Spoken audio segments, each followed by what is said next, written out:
नमस्कार दोस्तों, एवरीथिंग अभिषेक YouTube channel पे मैं अभिषेक आप सभी का स्वागत करता हूं। इस वीडियो के अंतर्गत आपको देखने को मिलेगा एनसीईआरटी का सारांश, जो कि विज्ञान का होने वाला है 7 क्लास का, जिसमें हम बात करेंगे साइंस के केवल निचोड़ के बारे में, जिसे सामान्य विज्ञान के रूप में आप जानते हैं। ये आए दिन होने वाले सभी एग्जामिनेशन के लिए इम्पोर्टेंट होगा, चाहे आप बीपीएससी, बीएसएससी, सीटेट या फिर टीईटी या फिर बीपीएससी टीचर रिक्रूटमेंट एग्जामिनेशन की तैयारी कर रहे हैं, या फिर पीसीएस या फिर all over examination, all over competitive examination की तैयारी कर रहे हैं, तो उन सभी के लिए यह बेहद ही महत्वपूर्ण होने वाला है। साथ ही जो सक्षमता परीक्षा जो होने वाली है बिहार सरकार के द्वारा शिक्षकों के लिए, उन सभी के लिए यह बेहद ही इम्पोर्टेंट होगा। इस वीडियो के माध्यम से जानेंगे इन सभी फैक्टों के बारे में, जो कि रिलेटेड होगा अध्याय 7 से। आगे बढ़ते हैं और इन्हीं सभी जानकारी को अच्छे तरीके से जानते चलते हैं। देखते हैं, सबसे पहले आपके स्क्रीन पे चैप्टर का नाम दिखेगा, देख सकते हैं। चैप्टर का नाम है मौसम, जलवायु तथा जलवायु के अनुरूप जंतुओं द्वारा अनुकूलन। इन सभी तथ्यों को जानेंगे, मौसम के बारे में, जलवायु के बारे में, जलवायु के अनुरूप जंतुओं के द्वारा अनुकूल जो है तथ्य के बारे में, सारे कुछ को जानने की कोशिश करेंगे। साथ ही साथ मैं बताना चाहता हूं आप लोगों को कि अगर आप हमारे इस चैनल पे अभी तक नए हैं तो प्लीज आप सब्सक्राइब कीजिएगा इसी तरीके के सीरीज देखने के लिए। मैंने एनसीईआरटी का सभी सब्जेक्ट का सीरीज स्टार्ट किया हूं और धीरे धीरे हमारे चैनल पे आ रहे हैं सारे के सारे वीडियो। साथ ही इसका पीडीएफ भी हमने उपलब्ध कराने की कोशिश कर रहा हूं, जिसके माध्यम से आप पीडीएफ भी प्राप्त कर सकते हैं। इसकी जानकारी आपको वीडियो के माध्यम से मिलेगा ही। आगे बढ़ते हैं तो सबसे पहले आपको देखने को मिलेगा यहाँ से प्रमुख शब्द। प्रमुख शब्द के रूप में जाने कि इस चैप्टर के अंतर्गत इन सभी शब्दों को जानने की, बेहतर तरीके से जानने की कोशिश करेंगे हम लोग। यहाँ से देखते हैं, सबसे पहला जो शब्द है प्रमुख शब्द इस चैप्टर के अंतर्गत, वो है अनुकूलन। देख सकते हैं। दूसरा है जलवायु, उसके बाद मौसम के घटक, आर्द्रता, उसके बाद अधिकतम तापमान, प्रवास, निम्नतम तापमान, ध्रुवीय क्षेत्र, उष्ण कटिबंधीय वर्षावन या फिर उष्ण कटिबंधीय क्षेत्र या फिर मौसम। इन सभी तथ्यों के, इन सभी प्रमुख शब्दों को अच्छे तरीके से जानने की कोशिश करेंगे और अधिक जानकारी उपलब्ध कराएंगे इस वीडियो के माध्यम से। आगे बढ़ेंगे। अगर वीडियो आपको अच्छा लगे तो निश्चित रूप से लाइक करिएगा, शेयर करिएगा दोस्तों के साथ। और आगे बढ़ते हैं इन सभी जानकारी के साथ। तो सबसे पहला फैक्ट आपके स्क्रीन पे दिख रहा होगा, कहता है इसमें कि मौसम की रिपोर्ट भारत मौसम विज्ञान विभाग द्वारा तैयार किया जाता है। यानी कि पूछा जा सकता है आपको क्वेश्चन इस प्रकार से कि मौसम रिपोर्ट जो भारत सरकार, भारत में जो है कि मौसम रिपोर्ट किसके द्वारा जो कि प्रस्तुत किया जाता है या फिर तैयार किया जाता है, तो यह भारत मौसम विज्ञान विभाग द्वारा तैयार किया जाता है। यह विभाग प्रतिदिन विभिन्न स्थानों से वहां के तापमान, पवन वेग आदि पर आंकड़े एकत्रित करता है और मौसम के बारे में पूर्वानुमान लगाता है। यानी मौसम का पूर्वानुमान कौन लगाता है? भारत मौसम विज्ञान विभाग लगाता है। मौसम रिपोर्ट कौन रिपोर्ट करता है? तो भारत मौसम विज्ञान विभाग द्वारा रिपोर्ट होता है। इन सभी जानकारी को आप जानने की कोशिश करेंगे। आगे बढ़ेंगे नए फैक्ट की तरफ। तो कहता है नया फैक्ट कि किसी स्थान पर तापमान, आर्द्रता, वर्षा, वायु वेग आदि के संदर्भ में वायुमंडल की प्रतिदिन की परिस्थिति उस स्थान का मौसम कहलाता है।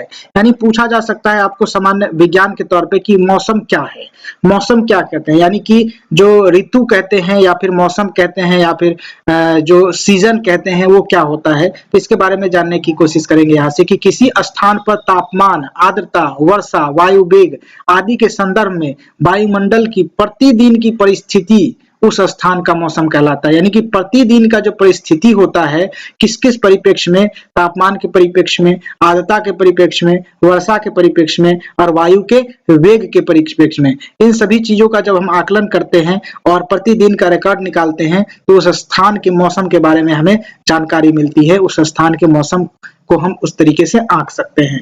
साथ ही जानेंगे कि तापमान, आर्द्रता और अन्य कारक मौसम के घटक कहलाते हैं। मौसम के घटक कौन कौन से हो सकते हैं? किसी भी मौसम को बदलने या फिर चेंज होने या फिर परिवर्तन करने के लिए तापमान, आर्द्रता और अन्य कारक जो होते हैं, अन्य कारक के रूप में उसकी वर्षा का, वायु का वेग समझ ले, या उस एरिया में कितने फैक्ट्री लगे हैं, इन सभी चीजों को आप इंगित कर सकते हैं।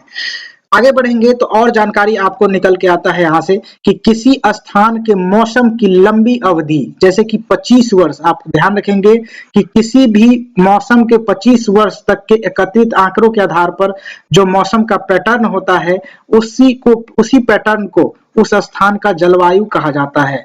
समझ रहे हैं बात को? जैसे कि 25 वर्षों तक एक ही मौसम था, जिस प्रकार का मौसम था उस प्रकार का वहां का जलवायु के रूप में आप उसे जान सकते हैं। ध्यान रखेंगे इस बात को। जानेंगे आगे एक फैक्ट के रूप में है जिसमें कहा जाता है कि मौसम में सभी परिवर्तन सूरज के कारण होते हैं। मौसम में जो भी परिवर्तन होते हैं वह किनके कारण होते हैं? सूरज के कारण होते हैं। सूरज अत्यधिक उच्च तापमान पर गर्म गैस का विशाल गोला है। सूरज क्या है? तो सूरज अत्यधिक उच्च ताप पर गर्म गैस का एक विशाल गोला है। सूरज हमसे दूरी बहुत अधिक है, यानी सूरज की दूरी जो है कि हमसे बहुत अधिक है, परंतु सूरज द्वारा उत्सर्जित ऊर्जा इतनी अधिक है कि पृथ्वी से इतनी दूरी होने के बावजूद हमारे लिए क्या है? तो समस्त ऊष्मा एवं प्रकाश का स्रोत बना है कौन? तो सूरज। अतः सूरज ऊर्जा का प्राथमिक स्रोत है। सूरज जो है ऊर्जा का क्या है? तो प्राथमिक स्रोत है। पूछा जा सकता है सूरज ऊर्जा का प्राथमिक स्रोत क्या है? तो सूरज है।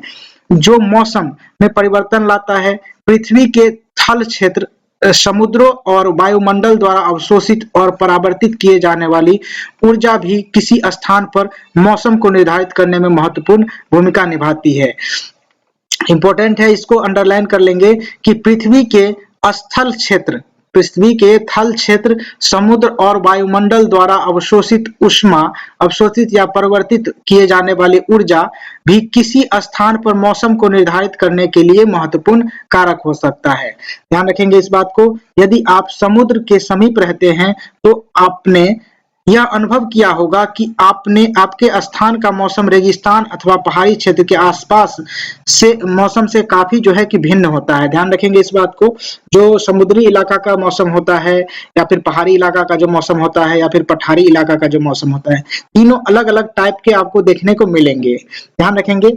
इन सभी जानकारी के साथ आगे बढ़ते हैं और नए फैक्ट की तरफ चलते हैं। तो यहाँ पर कुछ फैक्ट दिए गए हैं। ध्रुवीय क्षेत्र के रूप में आप कह सकते हैं। ध्रुवीय क्षेत्र कौन कौन से हैं पूरे विश्व के तौर पे? तो कनाडा को देख सकते हैं, Greenland, Iceland, Norway, Sweden, Finland तथा अमेरिका में अलास्का के तरफ से आना, यानी कि अलास्का जो है कि अमेरिका का एक प्रकार का राज्य है। ठीक है।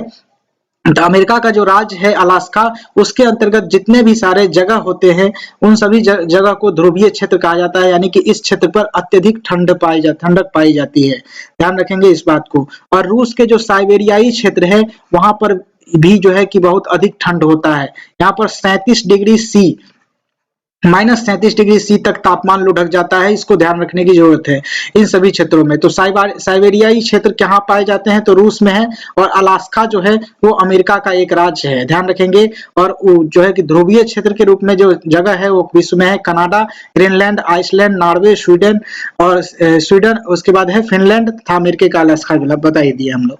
यहाँ देख सकते हैं।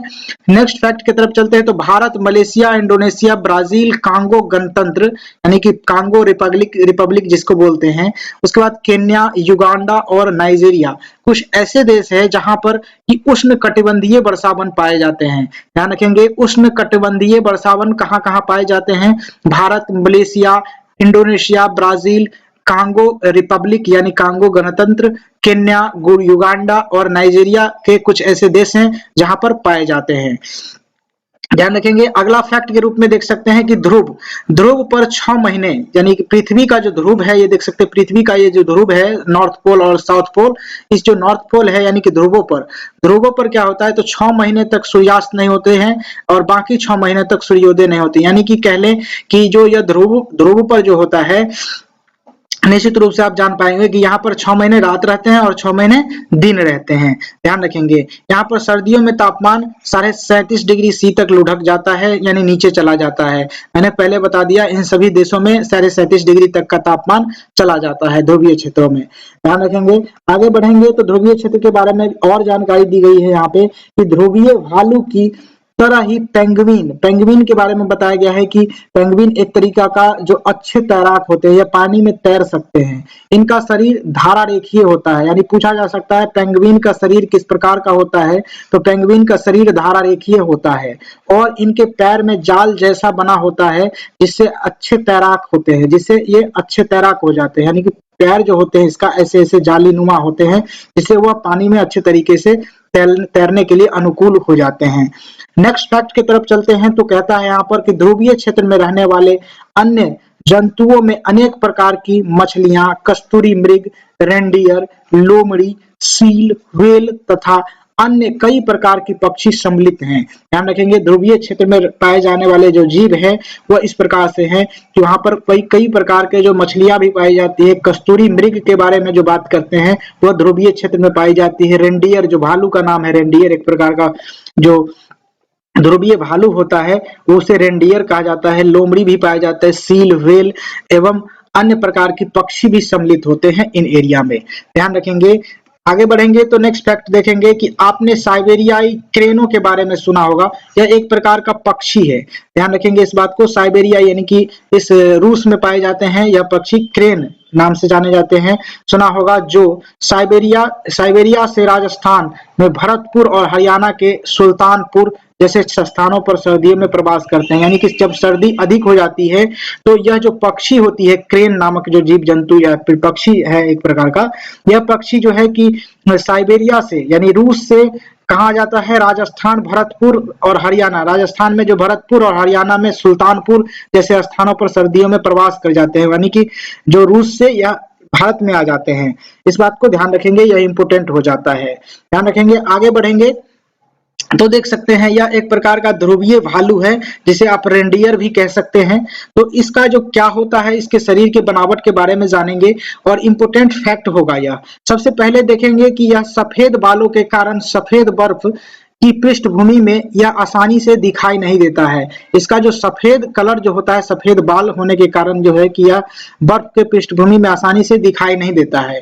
यह किस लिए होता है? इसके जो परभक्षी होते हैं, यानी कि इसे जो खाने वाले जीव होते हैं और शिकार जो है कि इसे आसानी से देख नहीं पाते हैं। यानी कि जो इसको पकड़ने वाले होते हैं शिकार या फिर इसे खाने वाले जो जीव होते हैं इससे बड़े, वो इसे आसानी से देख नहीं पाते हैं क्योंकि ये जब बर्फ होता है इससे मिला जुला इसका मतलब जो है कि रुआं होता है, बाल होता है, इसे यह पकड़ नहीं पाते हैं। आगे बढ़ेंगे तो इसमें फैक्ट है कि इसमें जो है कि सूंघने की शक्ति मतलब घ्राण शक्ति, इसे सूंघने की शक्ति को घ्राण शक्ति भी बोला जाता है कि सूंघने की जो शक्ति होती है इसमें बहुत अधिक होती है। यह भालू अपने शिकार को ढूंढने और पकड़ने में सहायक होते हैं। यह जो सूंघने की जो शक्ति है इसे भालू को शिकार ढूंढने और पकड़ने में यह सहायता प्रदान करता है। आगे बढ़ेंगे। नखर, इसके जो नखर यानी कि नाखून जो होते हैं मुड़े हुए और लंबे पैने होते हैं। पैने मतलब तेज होते हैं, बहुत ही धारदार होते हैं। इसमें देख सकते हैं यह जो होते हैं इस प्रकार से होते हैं। ये इसलिए होते हैं कि यह इन्हें बर्फ पर चलने में सहायता करते हैं और शिकार को पकड़ने में भी इसे सहायता प्रदान करते हैं। इसकी त्वचा के नीचे वसा की एक परत होती है। इसकी जो त्वचा होती है, इसकी जो त्वचा, उसके नीचे एक वसा का परत होता है जो कि इस प्रकार से इसे सहायता करता है कि शरीर शीत रोधक, यानी इसका जो शरीर है इसको शीत रोधक बना देता है और इसे अधिक गर्म रखने में सहायता प्रदान करता है। ध्यान रखेंगे।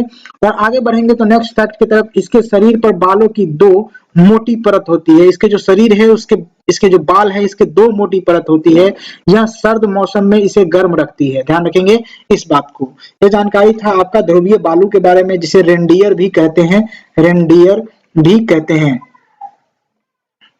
ठीक है, आगे बढ़ेंगे और नेक्स्ट फैक्ट की तरफ देखेंगे तो यह फैक्ट थोड़ा सा लंबा होगा जिसमें अधिक जानकारी होगी। और यहाँ पर कहता है कि उष्ण कटिबंधीय क्षेत्रों की जलवायु सामान्यतः गर्म होती है। यानी पूछा जा सकता है उष्ण कटिबंधीय क्षेत्र की जो जलवायु होती है वह किस प्रकार की होती है, तो वह गर्म होती है क्योंकि ये क्षेत्र भूमध्य रेखा के आसपास स्थित होती है। इसलिए गर्म होती है क्योंकि ये जो क्षेत्र है यह भूमध्य रेखा के आसपास होती है। सबसे सर्द महीना में भी तापमान सामान्यतः 15 डिग्री सी होता है। ध्यान रखेंगे आप लोग कि ऐसे भारत में ऐसे कई जगह है जहां पर कभी भी हार्ड गर्म नहीं पड़ता है, हार्ड गर्मी नहीं होता है और हार्ड ठंडी नहीं होता है। जैसे कि आप बेंगलुरु साइड में चले जाइए, वहां पर आपको कभी भी मतलब जो है कि अधिकतम ठंडे और अधिकतम गर्मी की अनुभव नहीं होगी। वहां पर मतलब बैलेंस तरीके से मौसम बना होता है। यानी गोवा चले जाइए, बेंगलुरु चले जाइए, इस तरीके के एरिया में ध्यान रखेंगे इस बात को। गर्मियों में तापमान 40 डिग्री से अधिक नहीं हो जाता, अधिक हो जाता है। यानी कि जो गर्मियों में तापमान जो होता है 40 डिग्री से अधिक हो जाता है।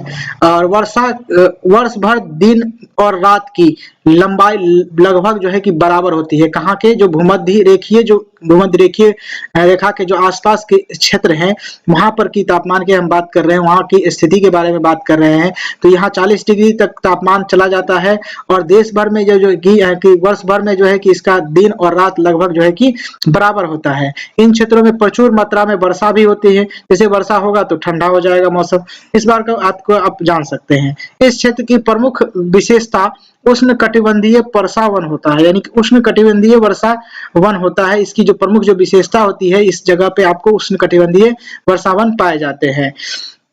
उष्णकटिबंधीय वर्षा वन भारत के पश्चिमी घाटों, जैसे कि मुंबई हो गया, गोवा हो गया, इधर का इलाका हो गया, यानी पश्चिमी घाटों और असम में पाए जाते हैं। इसके अतिरिक्त ऐसे वन दक्षिण पूर्व एशिया, मध्य अमेरिका और मध्य अफ्रीका में पाए जाते हैं। ध्यान रखेंगे इस बात को, जो उष्णकटिबंधीय वर्षा वन है वह असम और पश्चिमी घाटों के राज्यों में पाए जाते हैं। ध्यान रखेंगे इस बात को भारत में।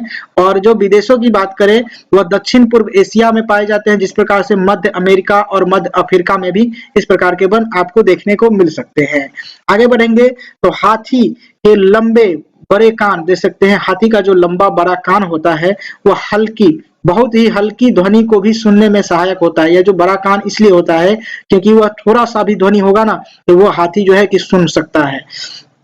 और वह जो कान है उसका, वह वर्षा वनों की गर्म एवं आर्द्र जलवायु में हाथी को ठंडा रखने में सहायक होता है। उसके पंखा के रूप में जो होता है वह हवा इसको जो हरदम दिखेगा, हाथी को कान डुलाते रहता है, हिलाते रहता है।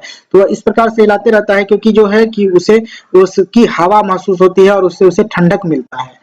ध्यान रखेंगे।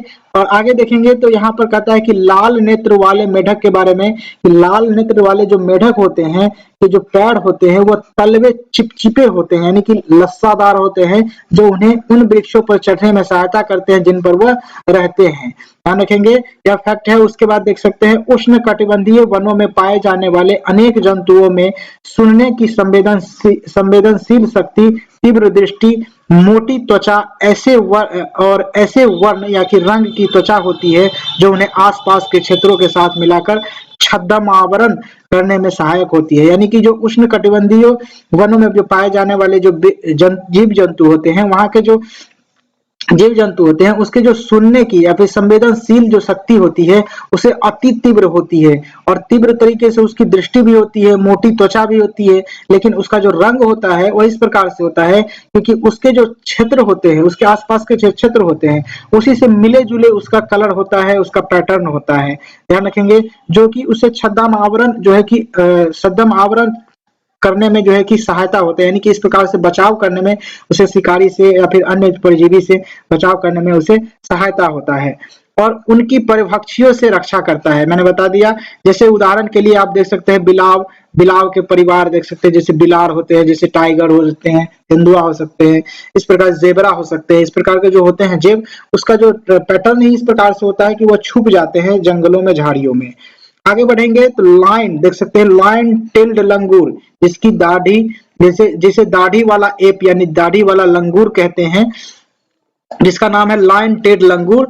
और ये जो होते हैं कि पश्चिमी घाट के वर्षा वन में पाए जाते हैं। लायन टेड लंगूर जो होते हैं पश्चिमी घाट के जो है कि वर्षा वन में पाए जाने वाले लंगूर होते हैं। ध्यान रखेंगे। और ये जानकारी है आपके पास जो है कि आप पीडीएफ प्राप्त कर सकते हैं। इस क्यूआर कोड के माध्यम से आप पेमेंट करेंगे और यहाँ देख सकते हैं इस क्लास का आपका पीडीएफ मिल सकता है इतने रुपए में। और जिस क्लास का पीडीएफ चाहिए उसका पेमेंट उसके आगे में लिखा हुआ है, उसके अनुसार आप पेमेंट करके आप अपना पीडीएफ प्राप्त कर सकते हैं। इस नंबर के थ्रू आप पेमेंट करेंगे, इस क्यूआर कोड के माध्यम से इस नंबर पे व्हाट्सएप करेंगे पेमेंट स्लिप, आपको तुरंत ही पीडीएफ के माध्यम से आपको मिल जाएंगे। हाई क्वालिटी में A4 साइज होगा, A4 साइज होगा, जिसके माध्यम से आप प्रिंट भी करवा सकते हैं अच्छे तरीके से। यदि हाई क्वालिटी में रहता है ये सभी जानकारी, ध्यान रखेंगे। आगे बढ़ेंगे तो एक जानकारी है यहाँ पर, तो एक जानकारी के रूप में देख सकते हैं यहाँ पर कि टकून पक्षी है एक प्रकार का यह। उसके बाद ये लाल नेत्र वाला जो मैंने बोला, इसके पैर जो चिपचिपे होते हैं, जिसके पैर पर चढ़ने के लिए ये सहायक होते हैं इन्हें, तो ये लाल नेत्र वाला मेढक है। और ये देख सकते हैं लायन टेड लंगूर है, इस प्रकार से दाढ़ी वाला जो मतलब जो है कि इस तरह का दाढ़ी रहता है, यह पश्चिमी घाटों में पाए जाने वाला लंगूर है, ध्यान रखेंगे। और इसके बाद देख सकते हैं यहाँ पर कि क्या आप जानते हैं के बारे में यहाँ पर कुछ कहा गया है कि कुछ प्रवासी पक्षी अपने आवास की चरम जलवायु परिस्थितियों से बचने के लिए 15,000 किलोमीटर तक की यात्रा कर सकता है। सामान्यतः ये अधिक ऊंचाई पर उड़ान भरते हैं जहां पर वायु की जो प्रवाह होती है उड़ान में इसे सहायता प्रदान करती है। और के इस ऊंचाई की शीत स्थितियों उनकी उड़ान पेशिया द्वारा उत्पन्न उष्मा का विसरण आसान कर देता है, यानी कि जो है कि इतनी ऊंचाई पर जब ये उड़ता है तो इसकी शीत स्थितियां जो होती है, यानी कि वहां पर जो ठंडक की स्थितियां जो होती है, इन्हें उड़ान में जो पेशिये द्वारा जो उष्मा प्राप्त होती है उसके विसरण करने में, मतलब उसका जो है कि उष्मा को कम करने में आसान कर देती है।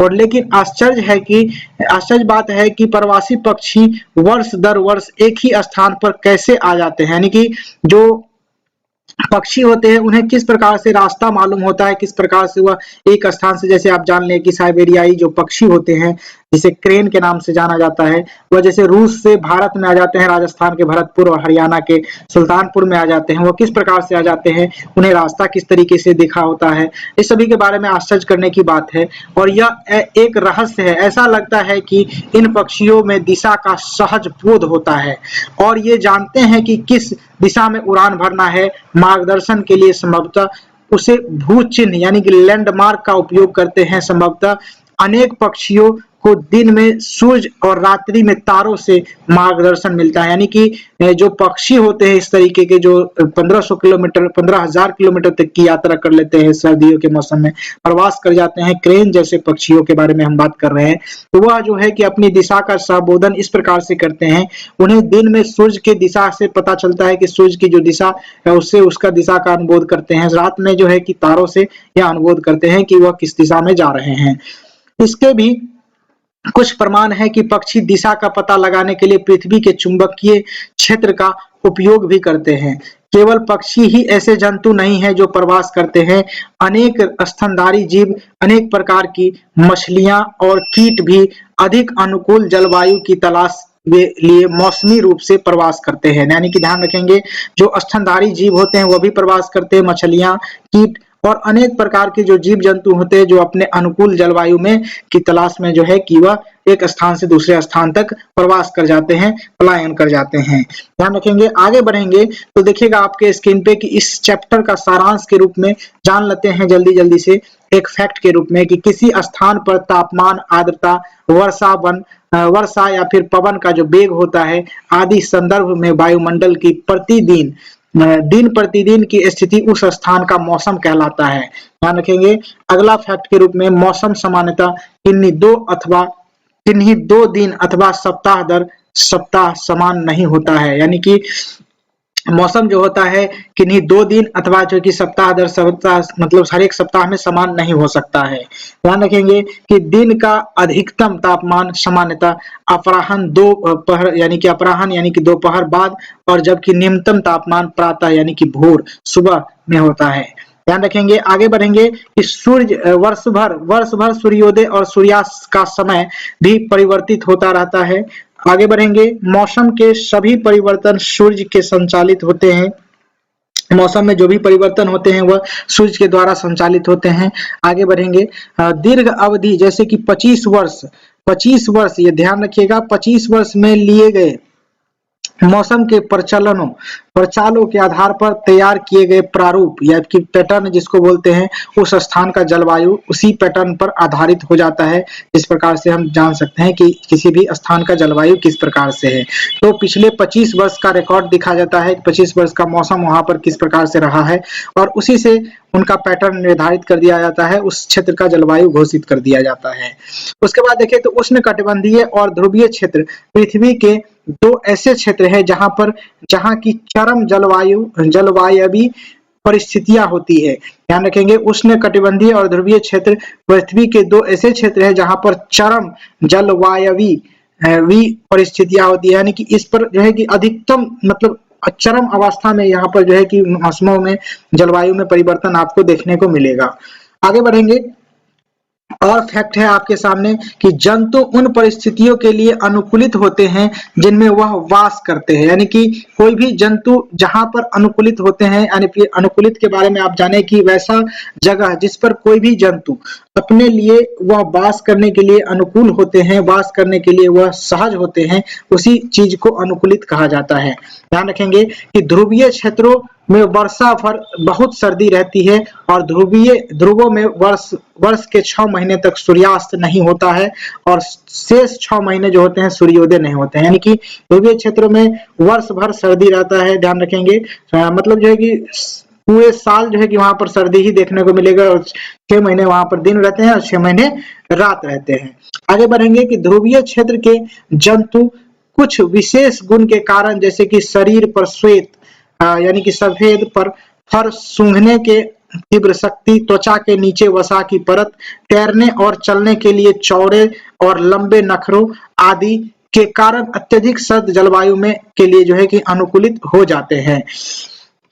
आगे बढ़ेंगे और देखते हैं यहाँ पर फैक्ट है कि अति शीत मौसम से बचने के लिए प्रवास एक अन्य साधन है। अति शीत यानी कि जो हार्ड कोल्ड जो होता है उसके जो बचने के लिए क्या होता है साधन, एक प्रकार का प्रवास कर जाना, उस स्थान से किसी अनुकूल वातावरण में चले जाना। उसके बाद देख सकते हैं अनुकूल जलवायुवी परिस्थितियों के कारण उष्णकटिबंधीय वर्षावन में पादपों और जंतुओं की विशाल जनसंख्या पाई जाती है। यहाँ पर जो है कि देखने को आपका उष्णकटिबंधीय वर्षावन जो होते हैं यहाँ पर विशाल तरीके से आपको कई प्रकार के विशाल जनसंख्या के रूप में मतलब बहुत अधिक मात्रा में आपको जीव जंतु या फिर पादप देखने को मिल सकते हैं। आगे बढ़ेंगे तो यहाँ पर कहता है कि उष्णकटिबंधीय वर्षावन में जंतु इस प्रकार अनुकूलित होते हैं कि उन्हें अन्य प्रकार की जंतुओं से भिन्न भोजन और आश्रय की आवश्यकता होती है ताकि उनमें परस्पर स्पर्धा कम हो सके। ध्यान रखेंगे इस बात को। आगे बढ़ेंगे कुछ और जानकारी के साथ आपके स्क्रीन पे कि उष्णकटिबंधीय वर्षावनों में रहने वाले जंतुओं के कुछ अनुकूलनों में वृक्षों पर आवास, मजबूत पूंछ का विकास, लंबी और विशाल चोंच, चटक रंग, तीखे पैटर्न या फिर प्रतिरूप जिसे बोलते हैं। उसके बाद देख सकते हैं तीव्र स्वर ध्वनि और तेज आवाज को बोलते हैं और फलों का आहार, सुनने की संवेदनशील शक्ति, तीव्र दृष्टि, मोटी त्वचा, परभक्षियों से बचने के लिए छद्म आवरण की क्षमता अधिक सम्मिलित होती है। यानी कि इस प्रकार के जो मैंने बताया कि यहाँ पर जो जंतु होते हैं उष्णकटिबंधीय वर्षावन में जो जंतु होते हैं वह किस प्रकार से पाए जाते हैं। इसके पूंछ मजबूत होते हैं और पूंछ का जो विकास होता है लंबा होता है और विशाल एवं लंबा चोंच होता है, बड़ा बड़ा चोंच रखेगा, लोल जिसको बोलते हैं। चटक रंग यानी कि मतलब गहरा रंग होता है, तीखे पैटर्न होते हैं, तीव्र ध्वनि यानी जोर से इसका आवाज जो होगा बहुत ही तेज होगा। यानी फलों का यह आहार करते हैं, सुनने में इसका जो शक्ति होती है, सुनने की जो शक्ति होती है, लिसनिंग जो शक्ति होती है, पावर होती है, इसमें बहुत ही अधिक होती है। तीव्र दृष्टि होती है, दृष्टि भी इसका तेज होता है, मोटी त्वचा होता है, परभक्षियों से बचने के लिए इसे छद्म आवरण की क्षमता होती है। यानी कि इसी प्रकार से बन जाएंगे जिस वातावरण में वो रहेंगे, जिस चीज में वो रहेंगे, जिस आवास में रहेंगे, उसी प्रकार का वो अपने शरीर को बना लेते हैं। जो लास्ट में आप देख रहे हैं, क्या आप जानते हैं एक फैक्ट के रूप में कि वर्षावन पृथ्वी की सतह से लगभग 6% भाग को घेरे हुए, यानी कि वर्षावन जो है मात्र पृथ्वी के 6% भाग पर ही है। फिर भी इनमें पृथ्वी के आधे से अधिक जंतुओं, पादपों, लगभग 2/3 पुष्पीय पादप की किस्में पाई जाती हैं। यानी कि लगभग जो है कि 2/3 पुष्पीय पादप जो है कि आपका जो है कि किस्में कहाँ पाई जाती है, तो वर्षावन में ही पाई जाती है। 6% में ही 2/3 पूरे पृथ्वी का 2/3 भाग, समझ सकते हैं आप। हालांकि इन क्षेत्रों में जीवों के बारे में अभी भी पूर्ण जानकारी नहीं उपलब्ध हुआ है, इसके बारे में यहाँ पर एनसीईआरटी में कहा गया है। फिलहाल इस वीडियो में आपको जानने को मिला, इन्हीं सभी जानकारी के साथ मैं इस वीडियो को समाप्त करता हूं।